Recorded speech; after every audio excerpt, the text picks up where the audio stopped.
कि वास्तु है क्या? वास्तु का एक ही लाइन का आंसर बहुत ही शॉर्ट में मैं देता हूँ। आपके घर में पंच महाभूतों की जो एनर्जी है, तो क्या वास्तु पहले भी एग्जिस्ट करता था? करता ही होगा मतलब, पर वो किस फॉर्म में करता था? पुराने जमाने में लोगों को साइंस नहीं आती, तो हमारे धर्म गुरु ऋषि मुनियों ने क्या किया, सभी चीज को किसी ना किसी पूजा पाठ से या किसी ना किसी धर्म से या किसी ना किसी चीज से जोड़ दिया। तो ये सारे लॉजिक्स इसीलिए बनाए कि यहाँ से ट्रांसफॉर्मेशन होता है, एनर्जी मतलब बदलता है। इसके बाद जब होली आई फिर वेदर चेंज आएगा। Astrology is mathematics and vastu is science. सबसे पहला कंसेप्ट हमें ये समझना जरूरी है। उन सबका वास्तु अलग होगा, उस हर प्लॉट का वास्तु का सेंटर पॉइंट अलग, उसका इफेक्ट्स अलग और उसके ओनर्स भी अलग।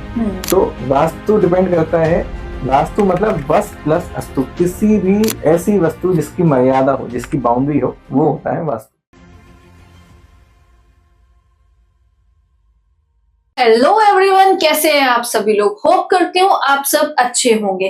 वेलकम टू एपिसोड 2 इन, भूल गए आप? न्यूमरोलॉजी की बात करी थी हमने, आपका 2026 साल बताया था कैसा जाने वाला है। तो उन्हीं के साथ आज हम करने वाले हैं वास्तु। जी हाँ, बहुत सारे लोग कंफ्यूज होते हैं कि घर तो बनवा लिया लेकिन वास्तु के हिसाब से नहीं बनवाया। तो उसकी रेमेडीज के लिए आज हम फिर से लेके आए हैं डॉक्टर आकाश गुप्ता जी को और उनसे बात करेंगे वास्तु के ऊपर। Hello sir, welcome to Bundeli spirit again. Hello जी, थैंक यू। आज हम एक बहुत ही अच्छे टॉपिक पे बात करते हैं जो आप सभी के जीवन में होने ही वाला है, वो होता है वास्तु। वास्तु क्या होता है और कैसे काम करता है, ये क्वेश्चन हर किसी के दिमाग में रहता है जी। तो आज हम इसी के बारे में चर्चा करेंगे। क्या वास्तु हमारे जीवन में वाकई काम करता है? जी। क्या हमको इसको फॉलो करना चाहिए, या ये शास्त्र जो है, मेरे पास भी कुछ क्लाइंट्स आते हैं जो ये बोलते हैं कि ये शास्त्र।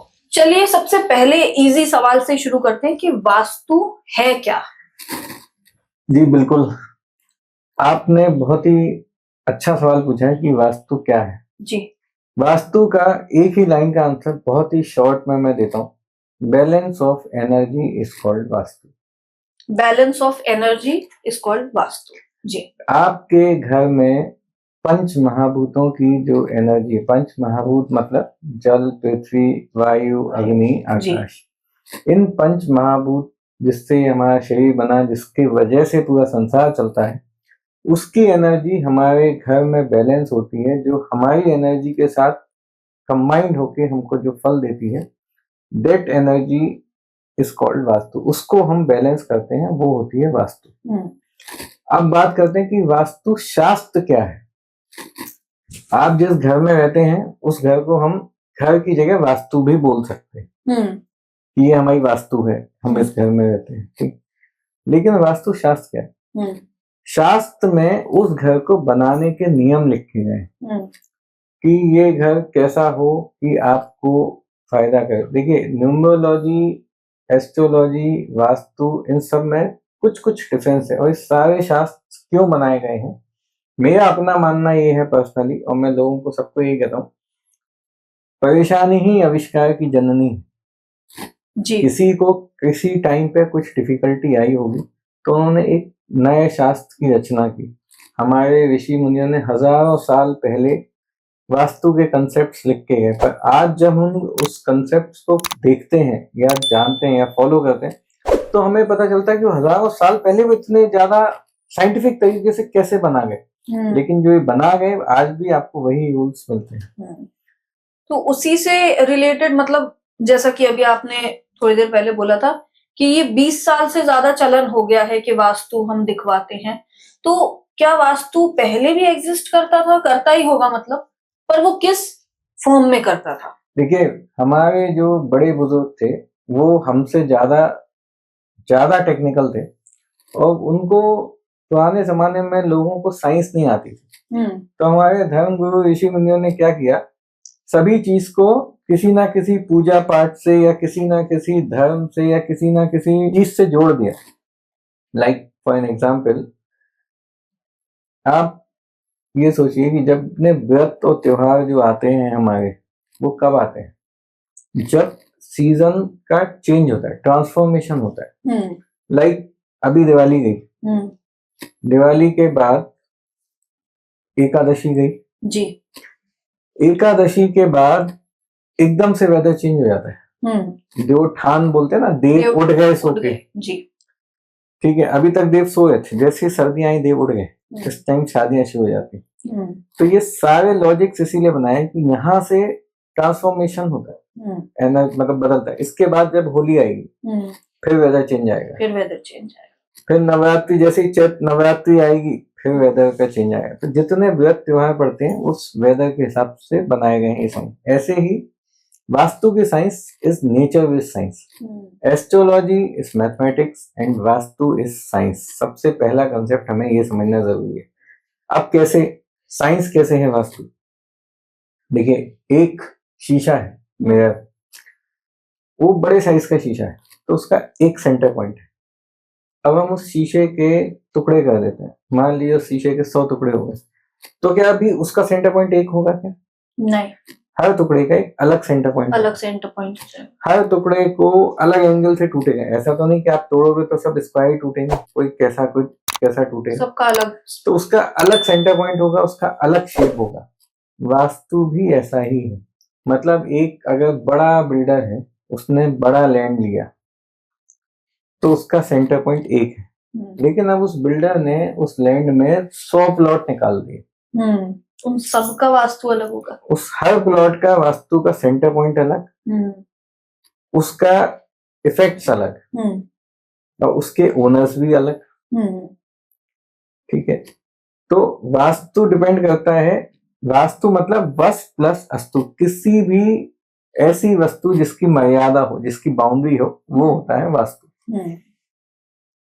तो अब इसमें थोड़ा सा मैं डीपली जानना चाहती हूँ कि जैसे मान लीजिए कोई रेंटल रह रहा है, ठीक है, या मैं अपना एग्जांपल देती हूँ कि बेसिकली हम झांसी रहते हैं एंड हमारा समथर पुश्तैनी है, मीन्स ससुराल साइड से मेरा पुश्तैनी समथर है।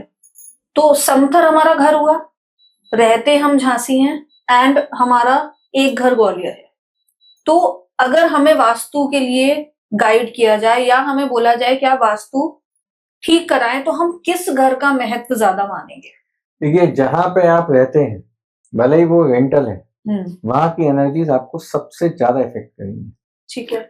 दूसरे घर जहां पे आप जाते हैं साल में 1-2 बार पूजा के टाइम पे, वहां की एनर्जीज भी आपको कुछ परसेंट इफेक्ट करेंगी। मतलब आप ये मान लो, इसको हम अगर 100 में से परसेंटेज डिवाइड करें तो 75% एनर्जी वहां जहाँ आप रहते हैं प्रेजेंटली उधर की करेंगी। बाकी जो 25% है, वो जो घर आपके प्रॉपर्टी आपके नाम है लेकिन आपने कहीं रेंट पे दी हुई है, उसकी एनर्जी 10% करेगी। बाकी जो आपका होम टाउन है, जहां से रूट कॉज आपके जुड़ी है, लाइक आपके हस्बैंड की नाड़ी जहां से जुड़ी है, यू कैन से, वो भी 15% काम करेगी। इस तरीके से हम इस 100% को डिवाइड करते हैं। अब जैसा कि मैंने आपको बताया कि वास्तु एक नेचर बेस्ड साइंस है, तो वास्तु में जब भी हम घर लेते हैं तो हमें उस साइंस को फॉलो करते हुए घर देखना चाहिए। अब जैसे आपने घर की बात करी तो मुझे घर से याद आया कि हमारा जो पुराना घर था, वो हमने मतलब मैंने कहीं सुना था, शायद आपके उसमें ही सुना था मैंने, कि घर से थोड़ा फीट उठा हुआ होता है।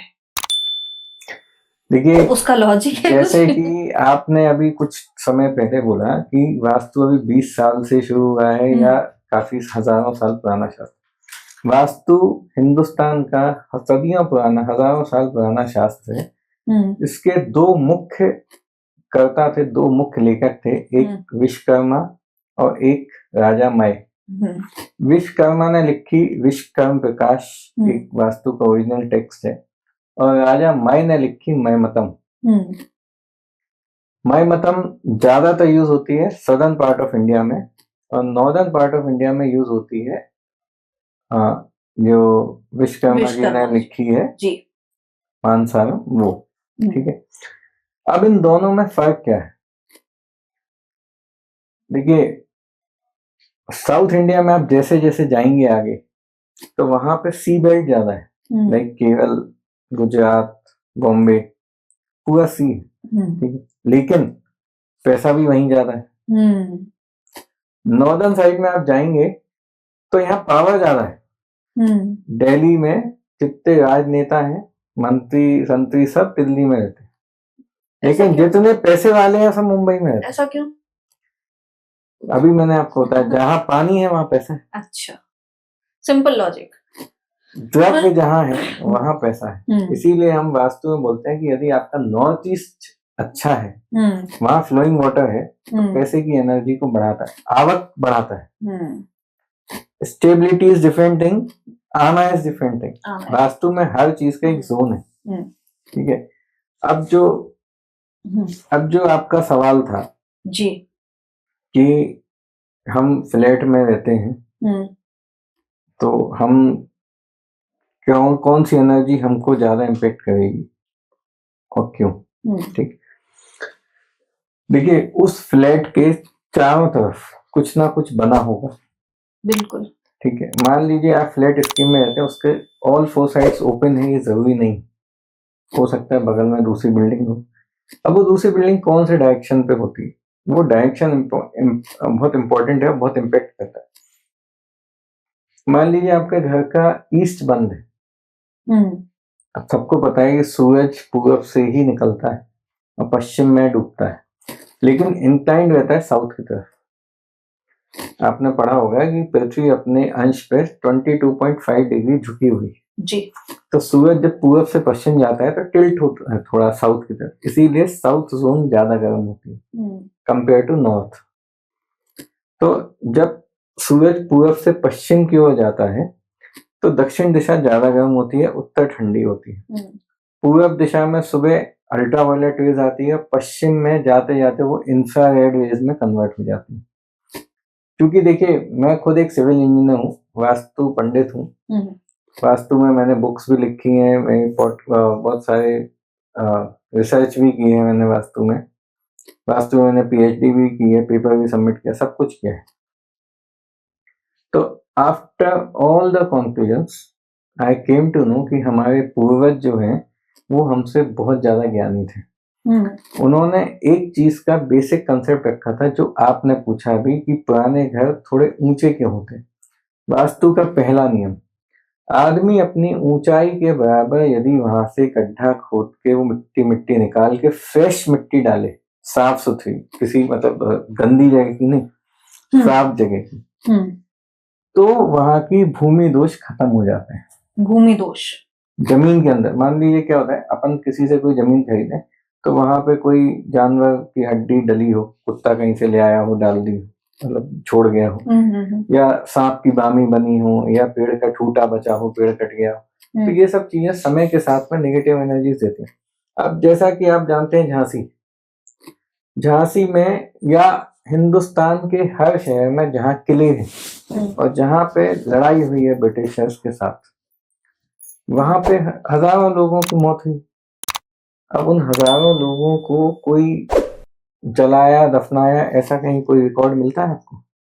झांसी में 1857 की लड़ाई तो वर्ल्ड फेमस है, यहाँ पे कितने किले में लड़ाई हुई, हजारों लोग मारे गए, सब हुआ। तो आपको क्या लगता है कि किले के आसपास के जितना एरिया होगा वो सब क्लियर होगा, वहां की जमीन बिल्कुल शुद्ध होगी क्या?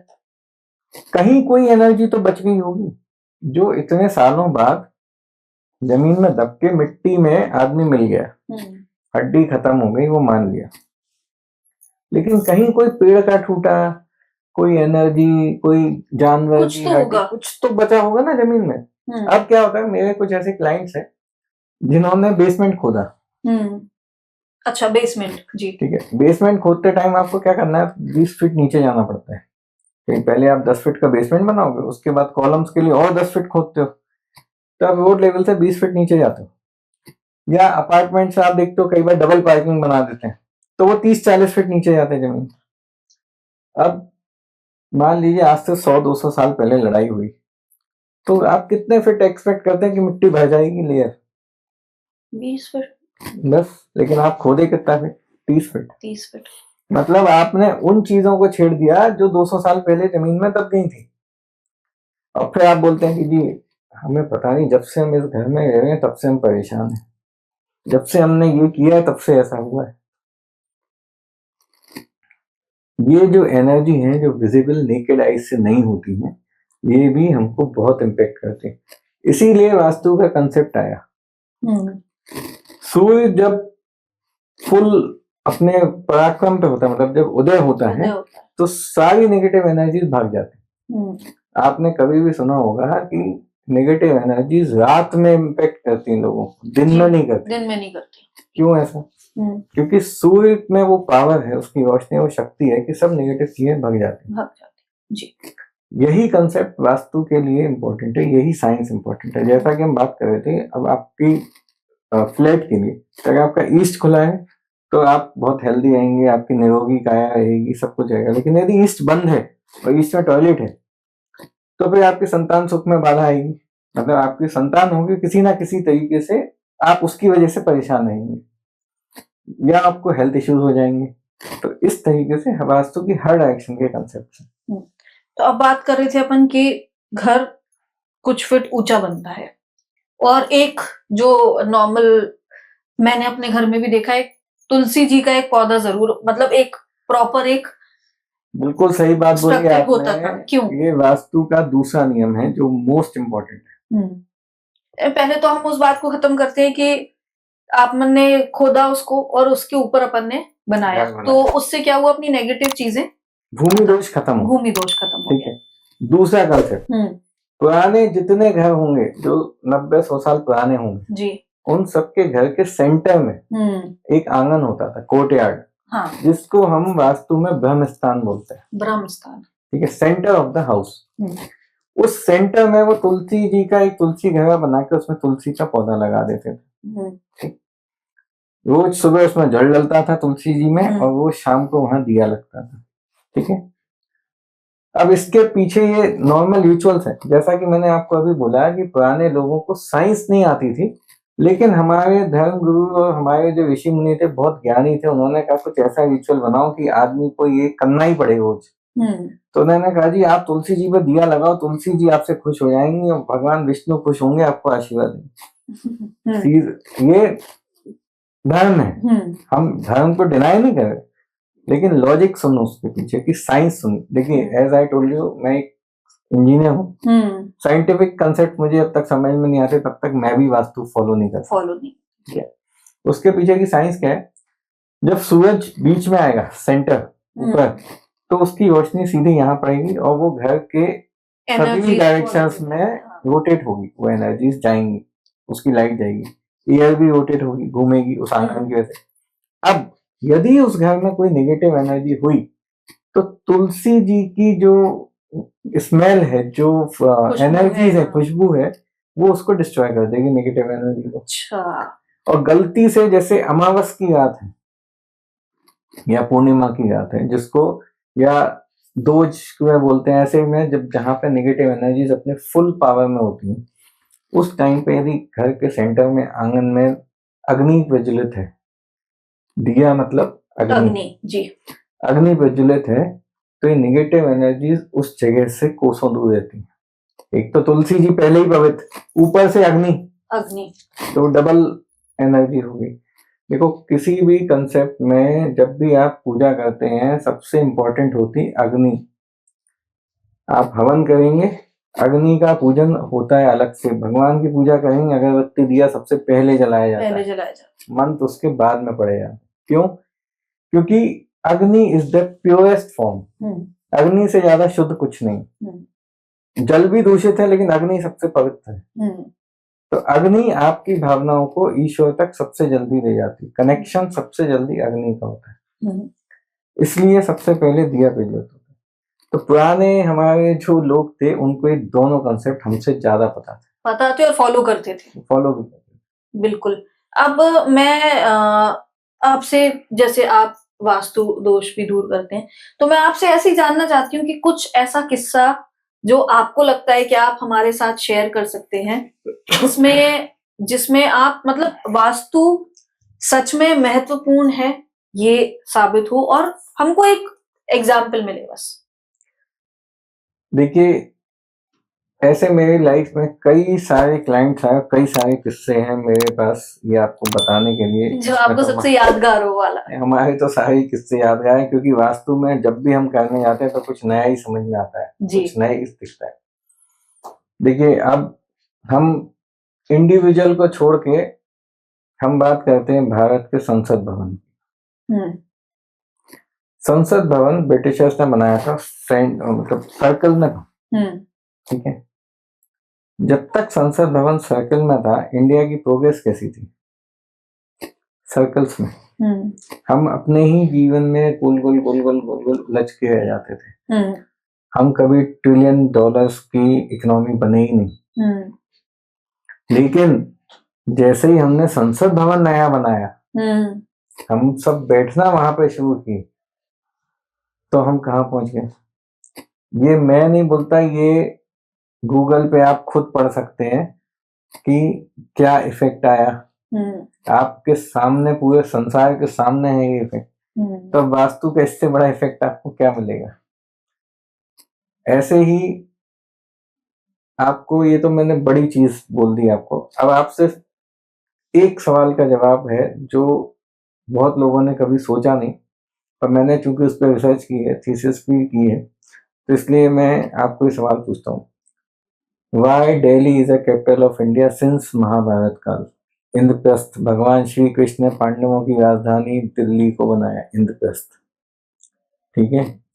सिर्फ चंद्रगुप्त मौर्य ने पाटलिपुत्र को 1 महीने के लिए अपनी राजधानी बनाया, लेकिन again came back to Delhi, ठीक है।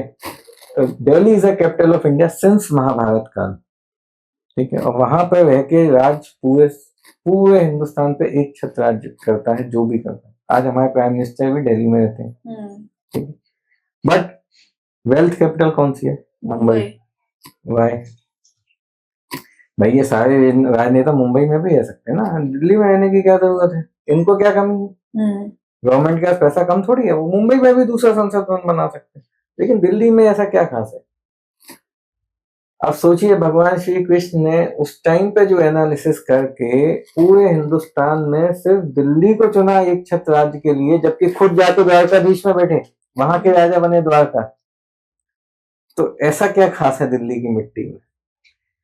यहीं पे वास्तु और साइंस जो है, ये समझने के लिए हमको डीप स्टडी करनी पड़ती है। ऐसे ही आपने कभी सुना हो या दिल्ली के बारे में पढ़ा हो, दिल्ली को 7 सिटीज ऑफ दिल्ली बोलते हैं। मतलब दिल्ली के अंदर 7 किले हैं, ठीक है। फिरोजशाह कोटला, पुरानी दिल्ली का किला, है ना। ऐसे आप देखोगे तो दिल्ली के अंदर 7 किले हैं, ठीक। अब आप एक बात बताइए, क्या एक राजा उसी किले में नहीं रह सकता है उसकी नेक्स्ट जनरेशन के लिए? उसको नया किला बनाने की क्या जरूरत पड़ी?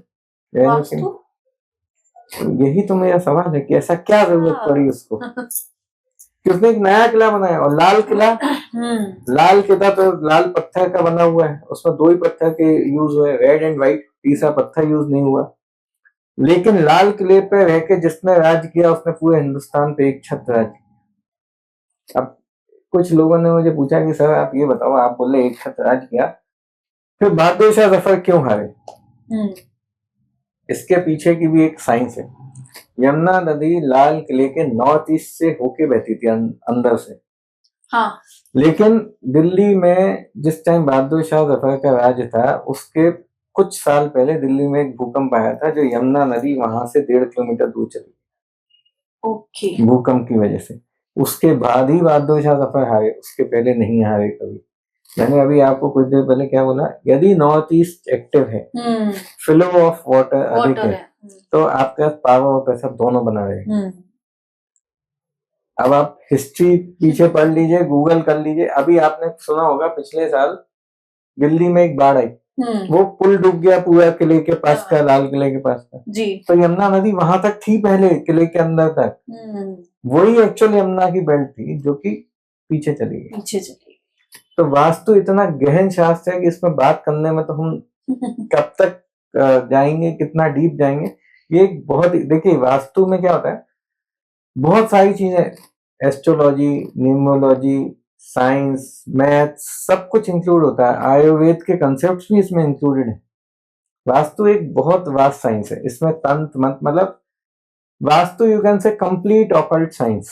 ऑकल्ट साइंस के अंदर जितनी विद्याएं आती हैं वो सब वास्तु में कंबाइंड होती है। और जो वाकई में जेन्युइन वास्तु कंसल्टेंट्स हैं, जो वाकई में जेन्युइन प्रैक्टिस करते हैं, उनको घर को तोड़ फोड़ करके रेमेडी देने की जरूरत नहीं होती। उनके पास हजारों ऑप्शंस हैं और वो उससे उस एनर्जी को बैलेंस कर सकते हैं।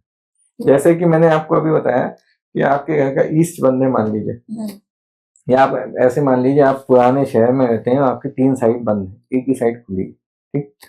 अब आप उसको कैसे बैलेंस करेंगे? आप बोलोगे सर हम इसको तोड़ ही नहीं सकते हैं, दूसरे का घर है। तब फिर जो यंत्र रत्न मतलब जेम स्टोन जो आप पहनते हैं, कुछ तांबे के यंत्र होते हैं, कुछ क्रिस्टल्स होते हैं, कुछ आजकल वास्तु रॉड्स भी आती हैं, पिरामिड्स भी आते हैं। तो ये सब चीजों के इस्तेमाल करके हम उस घर की रेमेडीज करके उसको ठीक कर सकते हैं, उसकी एनर्जी को बैलेंस कर सकते हैं। क्योंकि मैंने शुरू ही वहां से किया, balance of energy is called vastu. अब देखिए हम इस अर्वाचीन युग में मतलब इस आधुनिक युग में हम पुराने कंसेप्ट को ज्यादा, कंसेप्ट वही है लेकिन उसका तरीका नया। फॉर एन एग्जाम्पल मैं आपको एक और बहुत मजेदार चीज बताता हूँ। आपने पढ़ा होगा कि किचन हमेशा साउथ ईस्ट अग्नि दिशा में होता है। आजकल हर रील्स हर वीडियोस में आपको दिख जाएगा, ठीक है।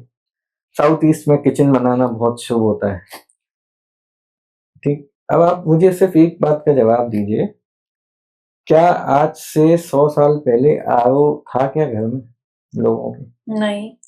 तो किचन में आरओ तो नहीं यूज करते थे कि जहाँ पे कंटिन्यूअस फ्लो ऑफ वाटर है, कंटिन्यूअस फ्लो ऑफ वाटर, हाँ। वो तो सिर्फ स्टोरेज करते थे पानी का, किचन में एक मटके में पानी भर लिया, टंकी में भर लिया, बट वो फ्लोइंग वाटर कभी नहीं होता था।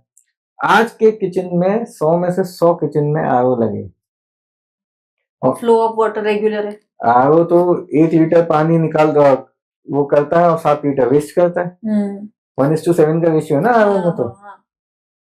तो अब आप ये बताएं, आप अग्नि दिशा में फ्लोइंग वाटर तो आपने बढ़ा दिया, फिर आप बोल रहे सब पैसे नहीं बचते, कैसे बचेंगे? पैसे कैसे बचेंगे जब फ्लोइंग वाटर आपने साउथ ईस्ट में अग्नि जहाँ पे फ्लो होनी चाहिए वहां आपने जल फ्लो रखा है, तो पैसे कैसे बचेंगे? फिर बोलते हैं जी हमने घर तो वास्तु के हिसाब से बनाया, पता नहीं लोगों आप लोग बोलते हो वास्तु फायदा करता, हमें तो फायदा नहीं किया। तो ये छोटे छोटे लॉजिक्स है ना, ये छोटे छोटे कंसेप्ट, लेकिन ये एनर्जी को इम्बैलेंस कर देते हैं। तो मतलब बहुत छोटी छोटी चीजें भी कहीं ना कहीं हमारे लिए फायदेमंद भी हो सकती हैं और नुकसानदायक। बिल्कुल, वास्तु में सूक्ष्म एनर्जी का बहुत बड़ा रोल है। एक आखिरी सवाल आपसे पूछना चाहूंगी, जैसे मान लीजिए कोई मकान लेता है, कोई कपल है मकान लेता है, ठीक है, तो अब क्या पहली चीज तो हमें वास्तु के हिसाब से लेना ही है, पर क्या इसमें कहीं ना कहीं हमारी कुंडली न्यूमरोलॉजी वास्तु के हिसाब से कनेक्ट होती है कपल के हिसाब से? देखिए ये सवाल आपका है छोटा, लेकिन इसमें बहुत गहन अध्ययन का विषय है जी। क्योंकि क्या होता है, प्रॉपर्टीज हमेशा एक जनरेशन से दूसरी जनरेशन के पास आते हैं। क्योंकि आपके पास तो ऐसे लोग आते होंगे मतलब पूछने कि भाई हम किसके नाम पे लें। मैं यही बोल रहा हूँ कि प्रॉपर्टी हमेशा कई बार ऐसा होता है कि वो जनरेशन टू जनरेशन आगे जाती है, ट्रांसफर होती है। मान लीजिए आपकी दादाजी की प्रॉपर्टी, ठीक है, वो आपके पिताजी को मिली जी, उसके बाद वो आपको मिली जी, प्रॉपर्टी एक, लेकिन तीनों का नाम अलग, जनरेशन अलग, उनकी कुंडली अलग, सब कुछ अलग। तो जो उनको सूट कर रहा था वो आपके पिताजी को सूट किया, आपको करेगा, आपके बच्चों को करेगा, इस बात की क्या गारंटी? लेकिन यहीं पे एस्ट्रोलॉजी और वास्तु में कॉन्फ्लिक्ट होता है। ओके। एस्ट्रोलॉजी एक इंडिविजुअल पर्सन पे काम करती है, न्यूमरोलॉजी एक इंडिविजुअल पर्सन पे काम करती है, वास्तु उस घर में रहने वाले हर सदस्य पे काम करेगी, क्योंकि वो नेचर बेस्ड साइंस है। उस घर में रहने वाले हर आने जाने वाले व्यक्ति पे, इवन आपके घर में जो काम वाली भाइयां आती है उन पे भी वो एनर्जी इफेक्ट डालेगी। अच्छा। जो मेहमान आएंगे आपके घर का खाना खाएंगे उन पे भी वो एनर्जी इफेक्ट डालेगी। तो वास्तु हर किसी पे काम करेगी क्योंकि नेचर बेस्ड साइंस है, लेकिन एस्ट्रोलॉजी न्यूमरोलॉजी बाकी साइंसेस इंडिविजुअल पे काम करते हैं। होप आपको आपके सवाल का जवाब मिल गया होगा। पर हाँ, अब समझ आ रहा है कि ये बहुत डीप टॉक है, 15-20 मिनट 25 मिनट बहुत कम है। तो इतनी लिमिटेड टाइम में इतनी इंफॉर्मेशन देने के लिए थैंक यू। एंड होपफुली आप लोग को भी समझ आया होगा कि वास्तु का असल काम क्या होता है एंड वो हमें कैसे असर देता है। तो अब बहुत सारी ऐसी चीजें हैं जो आप वास्तु के हिसाब से नहीं करते हैं, लेकिन कहीं ना कहीं उसका सॉल्यूशन है। तो उस सॉल्यूशन के लिए आपको सिंपली स्क्रीन पे वास्तु व्योम का नंबर आपको दिख रहा होगा, आपको कॉन्टैक्ट डिटेल्स दिख रही होंगी, या अगर आपको कोई भी प्रॉब्लम है तो आप कमेंट सेक्शन में बोल सकते हैं। हम जरूर इसको नेक्स्ट एपिसोड में कन्वे करेंगे एंड हम इस पर सॉल्यूशन जरूर लेके आएंगे। बहुत सी ऐसी चीजें होती हैं हम डिस्क्लोज नहीं करेंगे, आपका नाम, आपका पहचान नहीं डिस्क्लोज करेंगे, लेकिन हम बात कर सकते हैं। जब तक हम बात नहीं करेंगे तब तक बात बनेगी कैसे, है कि सर? नहीं, बिल्कुल जी। तो सर बात करते हैं, और नेक्स्ट एपिसोड में हम किस पे आने वाले हैं, कौन से टॉपिक पे, ये थोड़ा सा हमारी ऑडियंस के लिए आप बता के जाइए। देखिए, नेक्स्ट टॉपिक जो अभी आपने डिस्कस किया कि हम पुराने जमाने में तो लोग घर ऊपर करके बना देते थे, आजकल सब चीज बहुत कॉस्टली एक्सपेंसिव हो गई। तो अब यदि हमें कोई प्लॉट चूज करना हो या कोई घर हम एग्जिस्टिंग रहते हैं या हमें कोई नया घर खरीदना हो, तो हम इसको कैसे क्या देखें और हम इसको क्या देख के परचेस करें, यही हमारा नेक्स्ट टॉपिक है। हम आते हैं नेक्स्ट एपिसोड में नए टॉपिक के साथ, और बहुत सारी क्वेरीज का वेट करूंगी मैं आपकी। तो जल्दी से कमेंट करिए, डीएम करिए, और कोई भी प्रॉब्लम है तो दिए गए नंबर्स पे कांटेक्ट करिए। मिलते हैं नेक्स्ट एपिसोड में, तब तक के लिए नमस्ते। नमस्कार।